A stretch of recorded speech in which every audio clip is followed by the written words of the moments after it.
nimewaona. Mbinga mpo!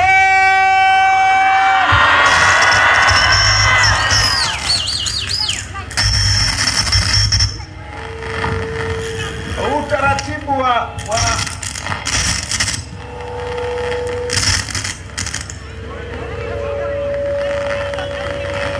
Mbinga mpo!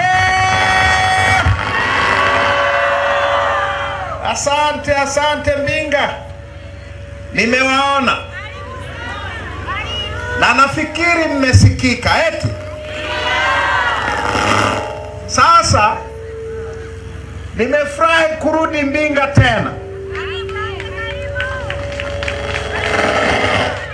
Nimefurahi kuja kwenu tena, kwa sababu mimi sio mgeni Mbinga. Kwa mnaokumbuka vizuri, nilikuja mara ya kwanza hapa miaka 12 iliyopita. Mwaka 2013 mimi na mwenyekiti wetu Mheshimiwa Mbowe, miaka hiyo tulikuja kuzungumza habari ya katiba mpya na tume huru ya uchaguzi,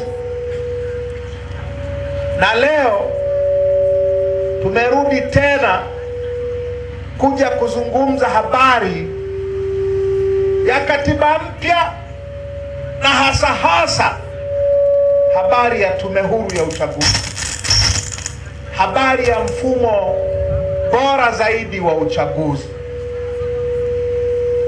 Kwa vile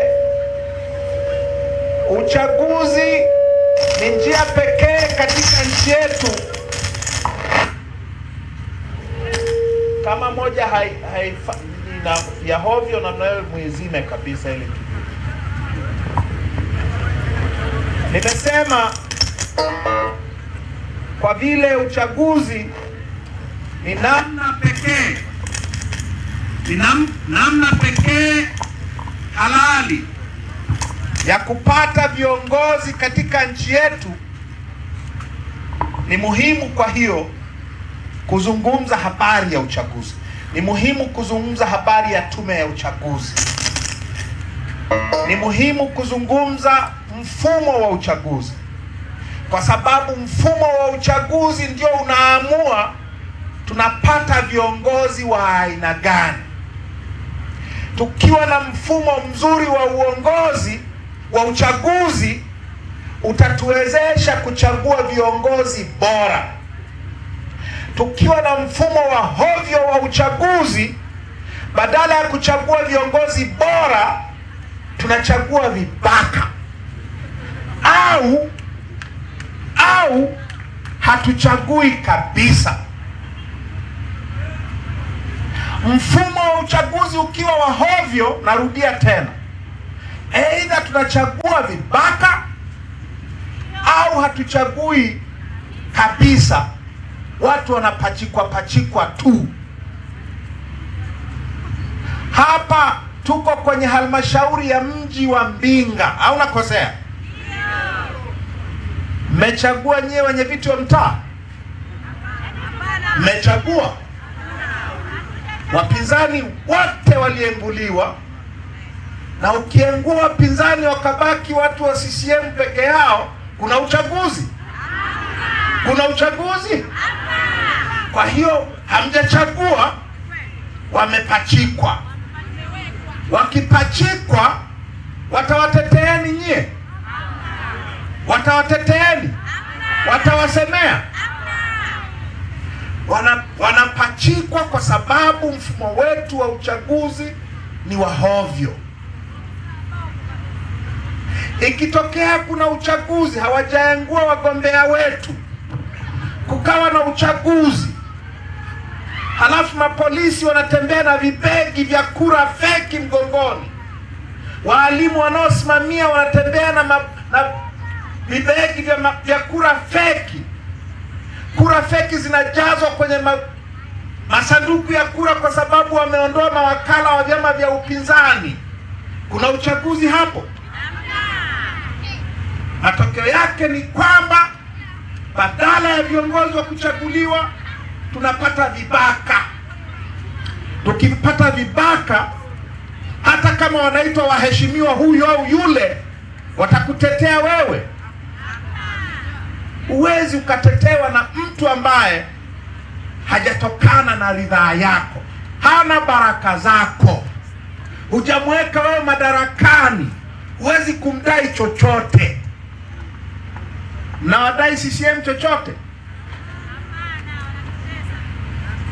Diwani wa kupachikwa, mbunge wa kupachikwa. Nani aliyempigia kura Samia hapa? Na rais wa kupachikwa vile vile. Nani aliyempigia Samia? Ulizeni mtu yeyote na waombeni, msije mkasema nazungumza mambo ya uongo. Uliza mtu yeyote nchi hii. Swali rahisi sana. Magufuli na Samia walipata kura ngapi Mbinga? Hilo tu.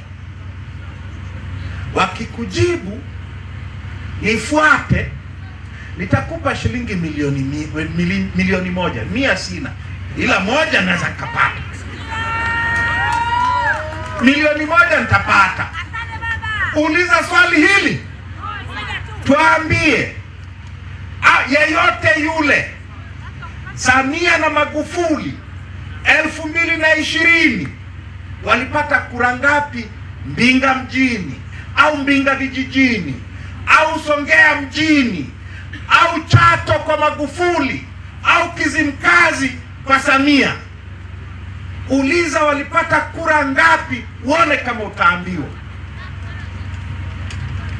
Ila mnaambiwa tu wameshinda. Huwa tunashinda kwa kura, au sio? Si unashinda kwa kura? Hawakupita bila kupingwa. Kuna kushinda kupita bila kupingwa vile vile nchi hii. Wao hawakupita bila kupingwa. Walikuwa na wapinzani. Kura zao zinatakiwa zijulikane. Za Mbinga, za mahali popote nchi hii. Ulizeni kama zipo. Ulizeni kama zipo.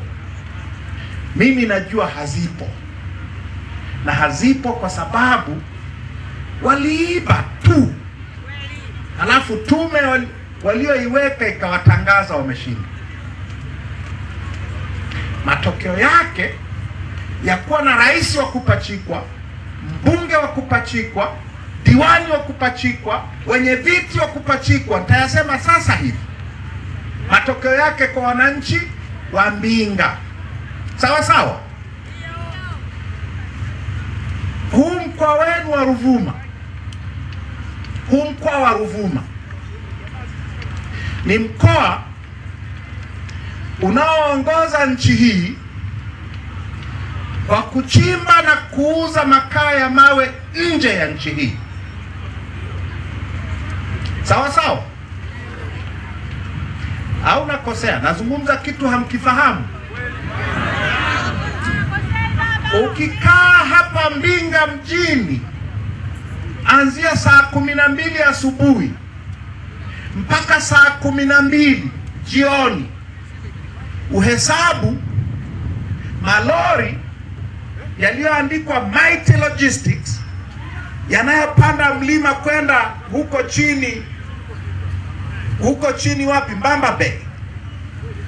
Kwenda kubeba makaa ya mawe na kuyapitisha barabara hii. Kuna mahali panaitwa Ngaka hapa, au sio? Ngaka. Au haiko Mbinga hii? Kuna nini Ngaka? Kuna makaa ya mawe, sawa sawa? Mimi nazungumzia Ngaka. Hamna mahali panaitwa Ngaka hapa? Hamna? Rwanda naifahamu. Mgodi unaitwa Ngaka. Unazalisha tani za makaa ya mawe na huko Mbinga 250,000 kwa mwaka. Mnanifahamu? Ukiangalia kwenye taarifa ya serikali ya mkoa wa Ruvuma ya mwaka 2023 inasema hivi kuhusu Ruvuma na makaa ya mawe: katika miezi 6 kuanzia Julai mpaka Desemba 2022, mkoa wa Ruvuma uliuza makaa ya mawe nje ya Tanzania tani 1,160,000 kwenye miezi 6 tu. Tani 1,160,000 mkoa wenu wa Ruvuma. Na haya yanatoka Mbinga, yanatoka Nyasa, yanatoka Mbamba Bay, yanatoka Mhukuru, yanatoka Luanda. Au nakosea? Sasa nimetoka Nyasa mchana huu. Wilaya ya Nyasa inaongoza kwa watoto kuwa na utapia mlo.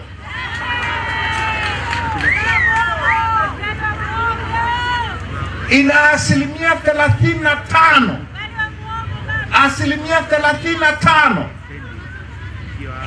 Asilimia 35 ya watoto wa chini ya miaka 5 wamedumaa. Na hizi ni taarifa za serikali ya mkoa. Na wilaya ya Nyasa iko ziwani penye samaki, na ndio inakotoka makaa ya mawe Mbamba Bay, Malini. Tunaelewana? Kwa hiyo utajiri wote wa makaa ya mawe wa Ruvuma, wa Mbinga, wa Nyasa unakwenda wapi? Niambieni watu wa Mbinga. Unakwenda wapi niambieni?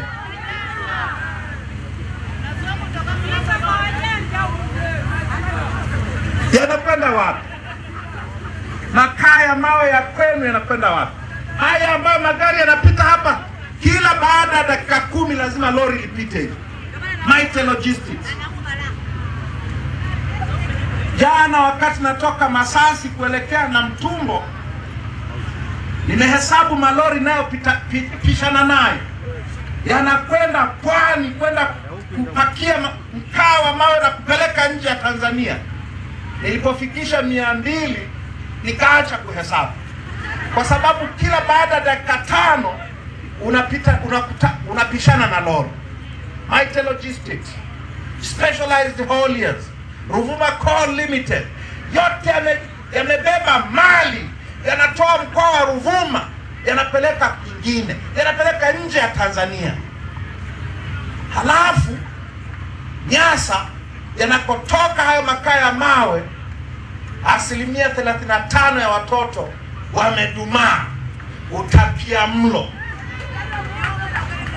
Sasa yote hii inatokana na nini? Inatokana na namna tunavyopata viongozi wetu. Nyasa kuna mbunge Stella Manyanya, ana miaka 20 bungeni. Nilikuwa naye bungeni mimi 2010. Ana miaka 20. Hapa hamna mbunge hapa?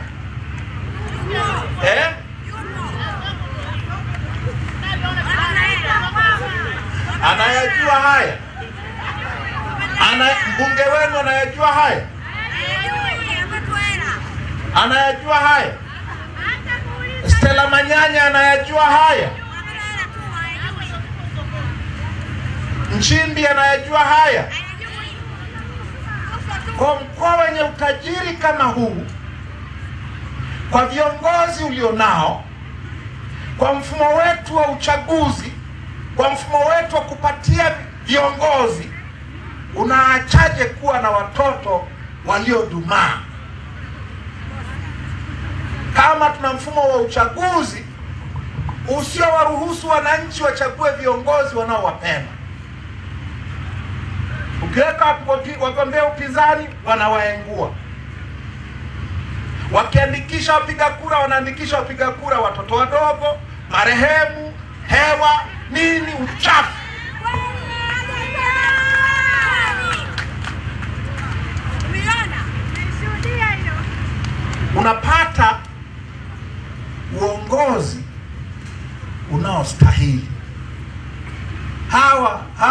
ndio stahili yetu, kwa sababu tumeacha kupigania mfumo bora wa uchaguzi utakao turuhusu tupate viongozi bora zaidi. Matokeo yake tumewapata kina Stella Manyanya, matokeo yake tumewapata kina Mbunda, matokeo yake tumewapata kina Samia. Si ndio hivyo? Mama nini? Mama, kazi iendelee.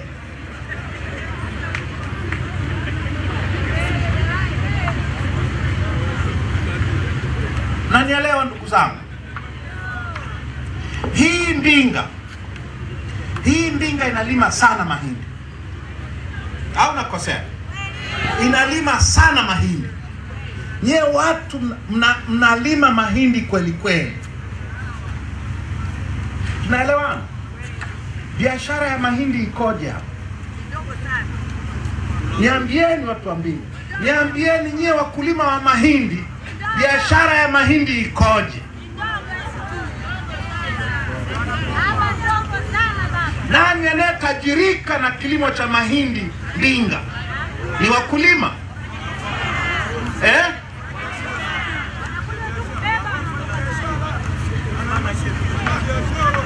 Tunaelewana? Wafanya biashara sio? Wale wanaokuja mmeletewa nini? Ile kitu inaitwaje? Stakabadhi ghalani. Unalima mahindi, unahangaika wewe mwenyewe, hakuna kukusaidia. Kila kitu unahangaika wewe mwenyewe. Ukishavuna ukaweka kwenye magunia, unakaribia kupata hela, wanakwambia stakabadhi ghalani. Na ukipeleka ghalani, unaenda kupewa hela, unaenda kupewa makaratasi. Alafu wao ndio wanaenda kuuza. Wewe unajua kulima, wao wanajua kuuza na kuhesabu pesa, sio wewe. Kwa wanatajirika na mahindi ni hao wanaowaambia stakabadhi ghalani, wanaowakataza kupeleka mahindi Zambia, mnaruhusiwa. Wanaowakataza kupeleka mahindi Kenya, mnaruhusiwa. Wanaowakataza kupeleka mahindi Kongo, wanaoamua mahindi yauzwe wapi na yauzwe bei gani, hao ndio wanaotajirika na mahindi mnayolima nyie. Anayenibishia na anyoshe mkono. Stakabadhi ghalani ni namna tu ya kunyonya wakulima, na iko kwenye mazao yote. Ukienda huko penye korosho, wanaotajirika na korosho ni stakabadhi ghalani. Ufuta, wanaotajirika na ufuta sio wanaoulima, ni wanaosema ukauzwe wapi na uuzwe bei gani. Wanaofaidika na mbaazi sio wanaolima mbaazi, ni wanaoamua ikauzwe wapi na iuzwe bei gani, wanaoamua wakulipe nini. Unanipata? Mbinga ina korosho, ina kahawa sana. Au nakosea? Sasa niwape somo la historia kidogo, maana yake tunajisahau sana. Nyie si wa Matengo? Nyie si wa Matengo? Miaka ya 50. Miaka ya 50. Nimeuliza, si wa Matengo nyie? Miaka ya 50 kulikuwa na stakabadhi ghalani vile vile. Ilikuwa inaendeshwa na wafanyabiashara Wahindi, Wazungu. Hiyo biashara ya stakabadhi ghalani ya miaka ya 50 ya wakati wa ukoloni ilikuwa inawanyonya wananchi wa Matengo na Wangoni kama inavyowanyonya wa Matengo wa leo na Wangoni wa leo. Nakosea? Nakosea? Wale Wangoni na Wamatengo wa miaka ya 50 walikuwa hawajasoma kama mlivyosoma nyie. Walikuwa na akili kuwazidi. Hawakuwa wamesoma kama nyie. Walikuwa na akili kuliko nyie.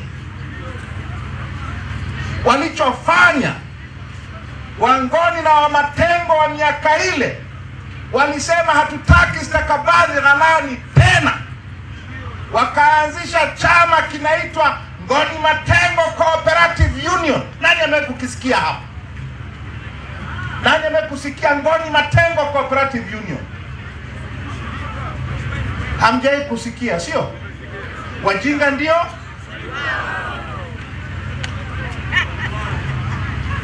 Usipojua historia yako, utafikiria haya yanayotokea haya hayana majibu, hatuna cha kufanya. Babu zenu wa miaka ya 50 walijua cha kufanya. Walikataa stakabadhi ghalani ya Wahindi na Waingereza, wakaanzisha Ngoni Matengo Cooperative Union.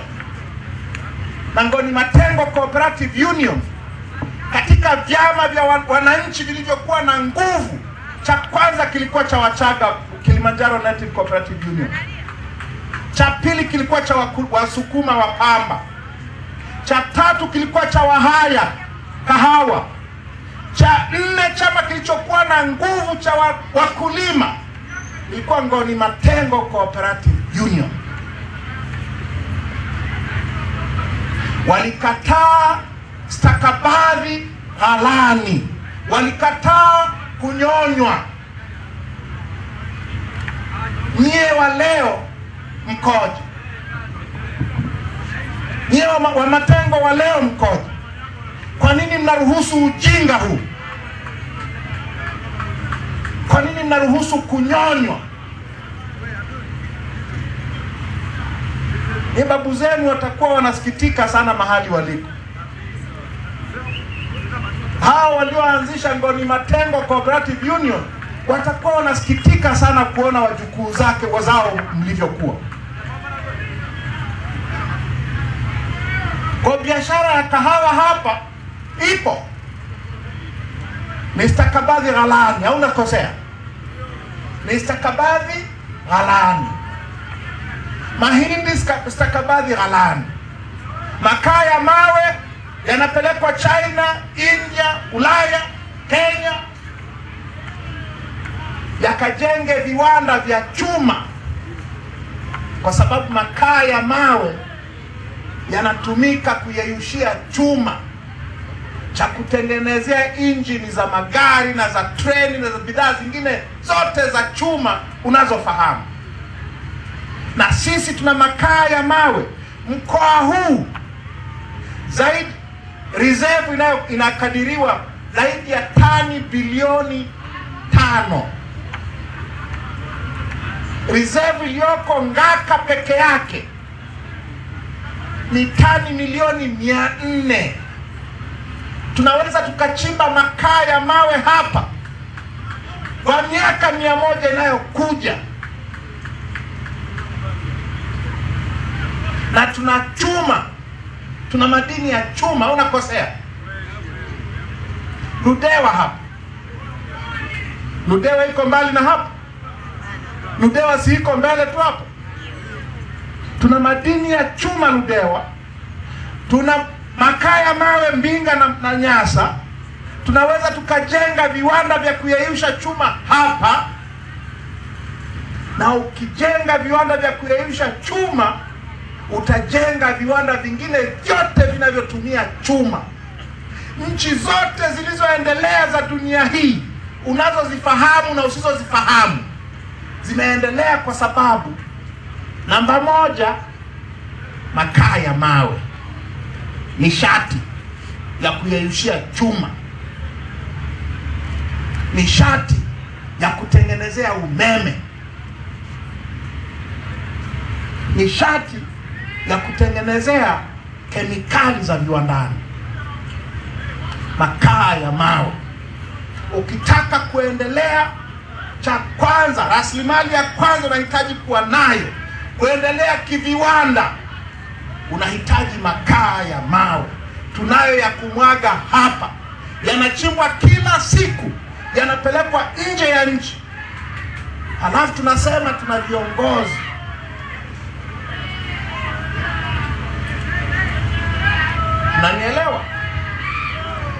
Nanielewa jamani? Kwa hiyo viongozi unavyowapata ndivyo watakavyokutumikia. Utaratibu wa kupata viongozi ukiwa wa hovyo, unapata viongozi wa hovyo, matokeo yake ni stakabadhi ghalani kwenye mazao yenu. Matokeo yake ni chuma, mkaa wa mawe, naenda nje. Mnabaki maskini.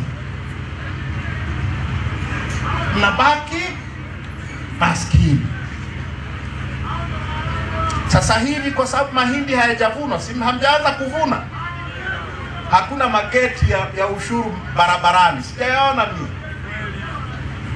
Siku mkianza kuvuna tu, utakuta mageti ya ushuru wa mazao kila mahali.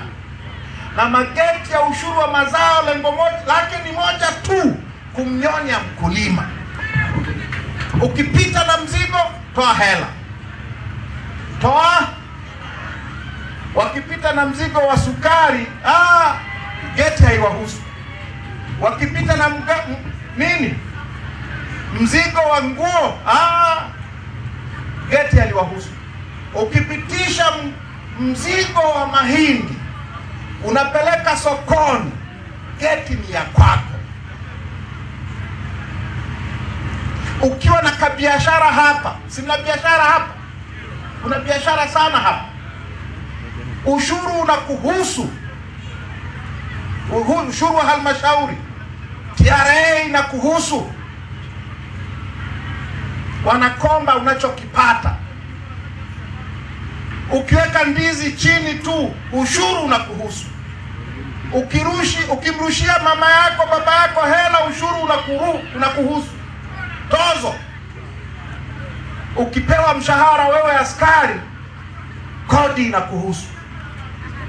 Ama askari hawa, wote hawa, akipewa mshahara wake mwisho wa mwezi, nusu imekwenda TRA na makato mengine, na nyingine ya kwenda kujiandaa ukifa.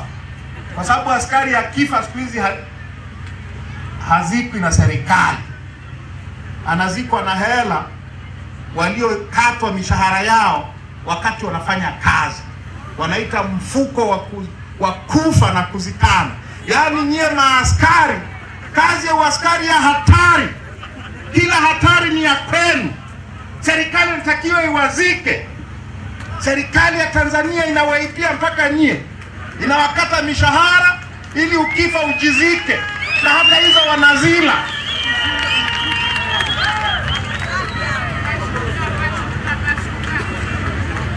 Tunaelewana? Yote haya yanatokana na nini? Na aina ya uongozi tulionao. Na uongozi tulionao unatokana na mfumo wa uchaguzi tulionao. Mnanipata Mbinga? Ukiwa na mfumo wa hovyo wa uchaguzi, unapata viongozi wa hovyo, kilio kinakuhusu.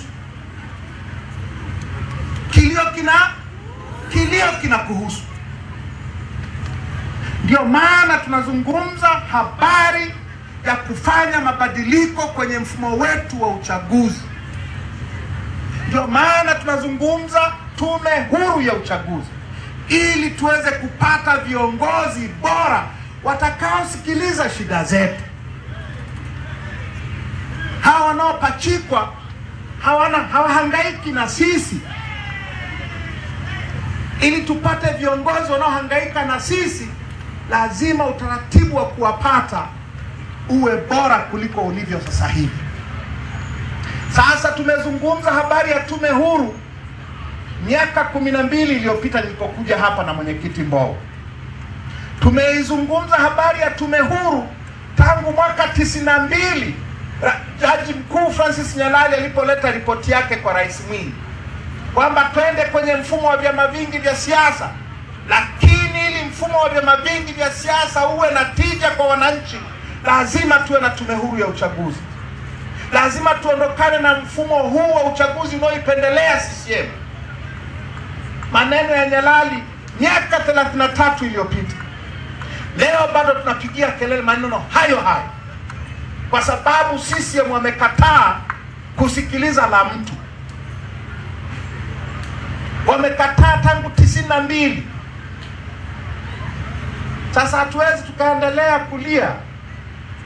Hatuwezi tukaendelea kulia. Hatuwezi tukaendelea kubembeleza. Ndio maana tunasema no reform, no election. Kwa sababu imefika wakati wa kusema enough is enough. Tumechoka chaguzi za kihuni. Tumechoka chaguzi zinazoengua wagombea wa upinzani, na wanaoenguliwa ni wa upinzani tu. CCM hawajawahi kuenguliwa tangu tumeanza. Tumechoka chaguzi ambazo wizi wa kura sasa ni jambo la kawaida. Tumechoka chaguzi ambazo ni wagombea wa upinzani tu wanaofanyiwa fujo na mapolisi na usalama wa taifa na ma-DC na watendaji wa vijiji na kata na maafisa tarafa. Tumechoka uchaguzi ambao mawakala wa upinzani ndio hawaapishwi. Mawakala wa upinzani ndio hawaruhusiwi kuingia kwenye vituo, au wakiingia wanatolewa. Tumechoka uchaguzi ambao mawakala wa uchaguzi hawapewi nakala za matokeo. Tumechoka uchaguzi ambao sasa ni kawaida kwa hawa mapolisi na watu wa usalama kuua watu wetu ili CCM ingie madarakani. Mwaka jana wameua, 2020 waliua, 2015 waliua. Tumechoka kutolewa kafara ili CCM iendelee kutawala nchi hii. Ndio maana tunasema no reform, no election. Bila mabadiliko hakuna uchaguzi. Na nyie wananchi wa Mbinga, niambieni, mtavumilia mpaka lini utajiri wa Mbinga kupitishwa barabarani hapa? Mnaona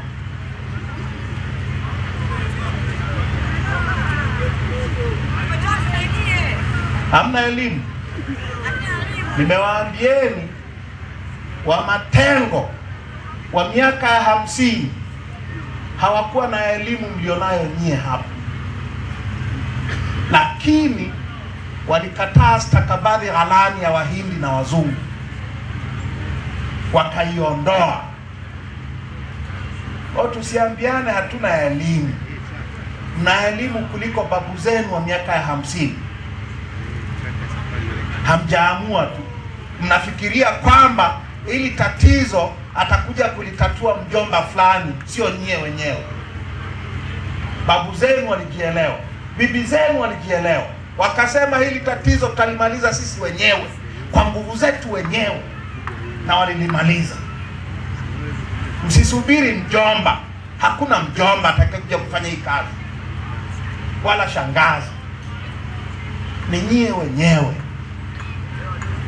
Kwa ndugu zangu, tunaposema hakuna mabadiliko, hakuna uchaguzi, tuna maana tunataka mabadiliko kwenye tume.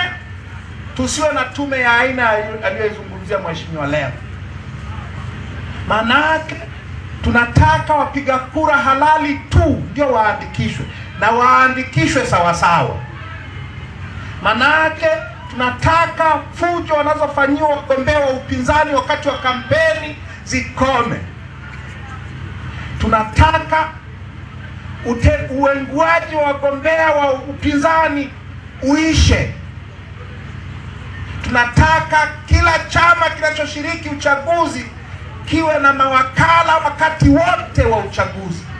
Kusiwe na uchaguzi kama mawakala wa chama fulani hawapo. Tunataka uchaguzi ambao ni wagombea walioshinda kihalali tu ndio watatangazwa washindi. Tunataka uchaguzi usioendana na kutoana makafara, usioendana na kuua watoto wetu na kuua ndugu zetu, usioendana na kufungulia watu kesi za uongo. Jeshi la polisi ni mabingwa wa kufungua kesi za uongo dhidi ya wapinzani wa CCM. Tunataka hiyo habari ikome. Yasipokoma hayo, wanataka shari, wanataka mabadiliko yaje kwa shari, na mimi nawaambieni yatakuja kwa shari.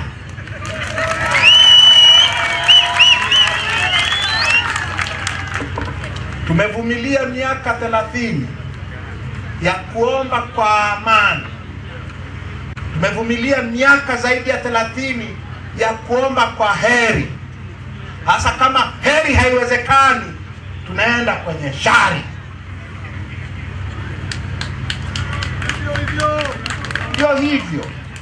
Ndio hivyo. Sasa naomba nimalizie kwa maneno yafuatayo. Jambo la kwanza ni kujitambua sisi wenyewe. Tukijitambua sisi wenyewe, tutajua kwamba actually tunaweza. Sasa hivi kila mtu anafikiria hawezi. Sasa mimi naweza nini? Tukijitambua, tukatambua kwamba hiki tunachokipigania ni kilio cha nchi nzima, tutaweza. Tukifikiria Simba na Yanga ndio muhimu zaidi, kama humo ndani, basi hatutaweza. Au sio? Kama mnafikiria kwamba hamna shida mali ikiondoka, mnafikiria muhimu ni Simba na Yanga, hayatawezekana. Itawezekana? Haitawezekana. Kwa tuanze kwa kujitambua, kutambua nguvu yetu sisi wananchi. La pili ni kutambua wajibu wetu. Wajibu wetu ni kujikomboa sisi wenyewe. Sio, hatuna mjomba. Na ili tujikomboe, tunahitaji kuchangia hii kazi. Nyewe wananchi wa Mbinga, hebu niwaulizeni. Hivi mnafikiri mimi nalipwa shilingi ngapi ili kuja kufanya mkutano wa hadhara Mbinga? Mnafikiri nani amenilipa? Mnafikiri nani anayenilipa nifanye hii kazi ya hatari? Nilikuja hapa mwanzoni, nilipokuja miaka 12 iliyopita, nilikuwa mzima. Leo kilema. Leo natembea na risasi mgongoni. Mnafikiri nimepewa hela kiasi gani kufanya hii kazi iliyonipa risasi atembea nayo mgongoni, iliyonifanya nikae hospitalini miaka 3, operesheni 25? Nafikiri tunalipwa kiasi gani? Msipotuchangia hiyo ndogo ulionayo, usipoitoa, hii kazi itaendaje mbele? Kesho na kesho kutwa tutaendaje Peramiho? Sisi hatuna za kuchota. Wenye za kuchota ni hawa wanaochota mali yenu wanaipeleka Ulaya na wapi na wapi, wanaowafanyieni stakabadhi halali. Hawa wanao za kuchota, sisi hatuna. Msipotuchangia, mnafikiri tutafanyaje hii kazi? Kwa hiyo tutambue wajibu wetu, tuchangie hii kazi tone tone. Tunaita tone tone kwa sababu ni kweli kofia yangu